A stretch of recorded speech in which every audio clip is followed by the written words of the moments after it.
شب معراج میں نبی کریم صلی اللہ علیہ وآلہ وسلم کے مبارک گھر کی چھت کھل گئی اور اچانک سیدنا جبریل علیہ السلام چند فرشتوں کے ساتھ حاضر ہوئے۔ وہ نبی پاک صلی اللہ تعالی علیہ وآلہ وسلم کو حرم کعبہ لے گئے اور آپ کا سینہ مبارک چاک کیا، دل مبارک نکالا اور اسے زمزم سے دھویا۔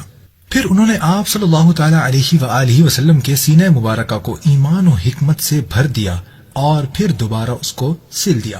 امیر اہل سنت اس روح پرور منظر کو بیان کرتے ہوئے اپنے ایک کلام میں لکھتے ہیں: قربان میں شان و عظمت پر سوئے ہیں چین سے بستر پر، جبریل امین حاضر ہو کر معراج کا مجدہ سناتے ہیں۔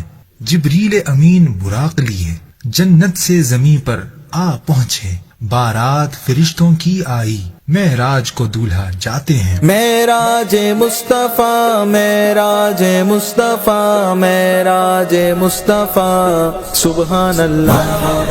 براق کی رفتار اتنی عجیب و غریب اور تیز تھی کہ وہ اپنا قدم اس جگہ رکھتا جہاں تک اس کی نگاہ پہنچتی۔ جب نبی کریم صلی اللہ تعالی علیہ وآلہ وسلم بیت المقدس پہنچے تو آپ نے براق کو اس جگہ باندھا جہاں پہلے سے انبیاء کرام علیہ السلام اپنی سواریاں باندھتے تھے۔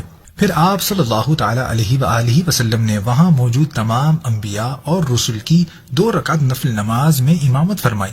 پھر سیدنا جبریل علیہ السلام نبی کریم صلی اللہ تعالی علیہ وآلہ وسلم کو آسمانوں کی طرف لے گئے۔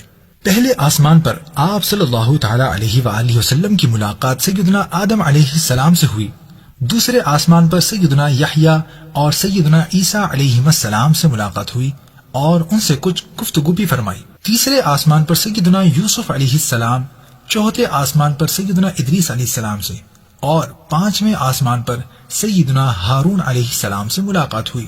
چھٹے آسمان پر سیدنا موسیٰ علیہ السلام سے ملاقات ہوئی، اور جب آپ صلی اللہ تعالی علیہ وآلہ وسلم 7ویں آسمان پر پہنچے تو وہاں سیدنا ابراہیم علیہ السلام سے ملاقات ہوئی، جو بیت المعمور یعنی فرشتوں کے قبلے کے ساتھ پیٹھ لگائے بیٹھے تھے، جس میں ہر دن 70,000 فرشتے داخل ہوتے ہیں۔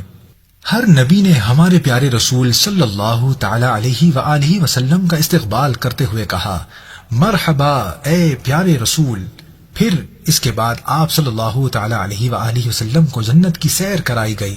اس کے بعد نبی کریم صلی اللہ تعالی علیہ وآلہ وسلم سدرۃ المنتہا تک پہنچے۔ جب اس درخت پر نور کی برسات ہوئی تو اس کا رنگ و روپ فوراً بدل گیا اور ایسی رنگین روشنی کی کرنیں ظاہر ہوئی کہ انہیں الفاظ میں بیان کرنا ممکن نہیں۔ جب سیدنا جبریل علیہ السلام یہاں تک پہنچے تو رک گئے اور عرض کیا: اب میں آگے نہیں جا سکتا۔ پھر اللہ عز و جل نے اپنے حبیب صلی اللہ تعالی علیہ وآلہ وسلم کو عرش تک یا پھر اس سے بھی اوپر کے مقام تک بلایا۔ قرآن کریم میں اس منظر کا ذکر سورہ نجم 12:27 کی آیت نمبر 8 اور 9 میں کچھ یوں ہے: ثم دنا فتدلى فكان قاب قوسين او ادنى۔ ترجمہ کنز الایمان: پھر وہ جلوہ نزدیک ہوا، پھر خوب اتر آیا تو اس جلوے اور اس محبوب میں 2 ہاتھ کا فاصلہ رہا، بلکہ اس سے بھی کم۔ اس کے بعد جو کچھ ہوا وہ انسانی سمجھ سے پرے ہے۔ سمجھے حامد انسان ہی کیا یہ راز ہے حسن و الفت کے، خالق کا حبیبی کہنا تھا، خلقت نے کہا سبحان اللہ۔ جب نبی کریم صلی اللہ تعالی علیہ وآلہ وسلم اللہ پاک کے دیدار سے سرفراز ہونے کے بعد آسمان سے زمین پر واپس آئے تو آپ نے ہر جگہ کا دورہ فرمایا، اللہ عز و جل کی عظیم نشانیوں کو دیکھا اور ان کا مشاہدہ کیا۔ پھر آپ صلی اللہ تعالی علیہ وآلہ وسلم بیت المقدس میں تشریف لائے اور وہاں سے براق پر سوار ہو کر مکہ مکرمہ کے لیے روانہ ہوئے۔